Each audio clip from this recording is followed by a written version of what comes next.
शादी कोई बच्चों का खेल नहीं, इसमें केवल घर नहीं बदलता बल्कि पूरी ज़िंदगी बदल जाती है। केवल एक रात ही तो नए घर में कटी थी और इतना सब कुछ बदल गया। जैसे आसमान में उड़ती चिड़िया को किसी ने मोती के लालच देकर पिंजरे में कैद कर लिया हो। ससुराल में वह पहली सुबह मुझे आज भी याद है। कितनी घबराकर मैं उठी थी, यह सोचती हुई कि कहीं देर ना हो जाए। सब न जाने मेरे बारे में क्या सोचेंगे। शुरू के कुछ दिन तो यूं ही गुजर गए। एक दिन हम बाहर घूमने गए। जब हम वापस आए तो सासू माँ की आंखों में खुशी तो दिख रही थी, लेकिन केवल अपने बेटे के लिए ही। मैंने सोचा कि शायद नया नया रिश्ता है, एक दूसरे को समझने में कुछ वक्त लगेगा। लेकिन समय ने जल्द ही एहसास करा दिया कि मैं यहाँ बहू हूँ, इसीलिए मैं जैसा चाहूँ वैसा नहीं कर पाऊँगी। कुछ कायदा और मर्यादा है जिनका मुझे पालन करना होगा, जैसे कि धीरे धीरे बात करना, धीरे से हंसना, सबके खाने के बाद खाना खाना। यह सब आदतें मुझे अपने आप आ गई। माँ से भी बात कम होने लगी, जिसकी वजह से मुझे पीहर की याद आने लगी। ससुराल में पूछने पर कहा गया कि अभी नहीं, कुछ दिन बाद जाना। जिस पति ने शादी के समय कहा था कि आपकी बेटी पास में ही तो है, कभी भी आ जाया करेगी, उसके भी सुर बदल गए।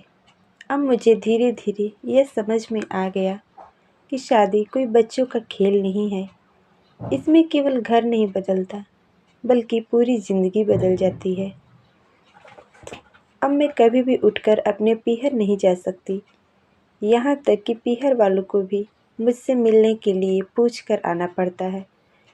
पीहर में जोर जोर का हंसना, कभी भी कहीं भी चल जाना, रसोई में से कुछ भी उठाकर खा लेना, अपनी मर्जी का करना, यह सब याद बनकर रह गई।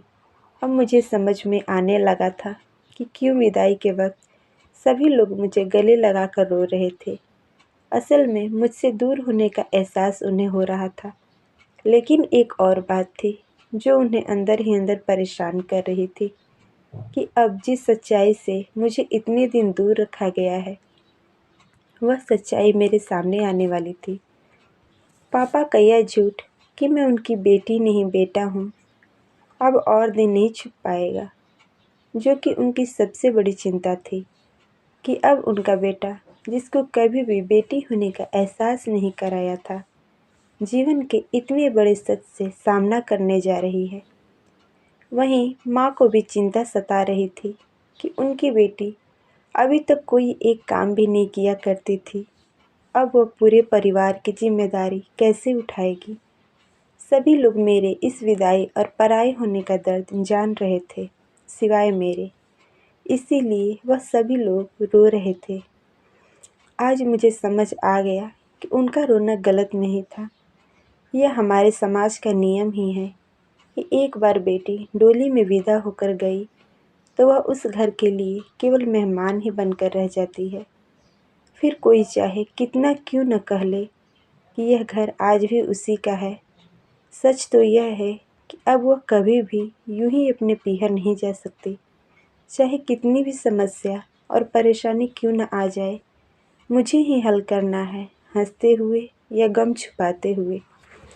दोस्तों, ये हर लड़की की दिल की भावनाओं को बयां करती कहानी आपको कैसी लगी कमेंट में ज़रूर लिखें। कहानी पसंद आई हो तो लाइक शेयर करें। पहली बार हमारे चैनल पर आए हैं तो सब्सक्राइब ज़रूर करें। वीडियो को अंत तक देखने के लिए आपका बहुत बहुत धन्यवाद।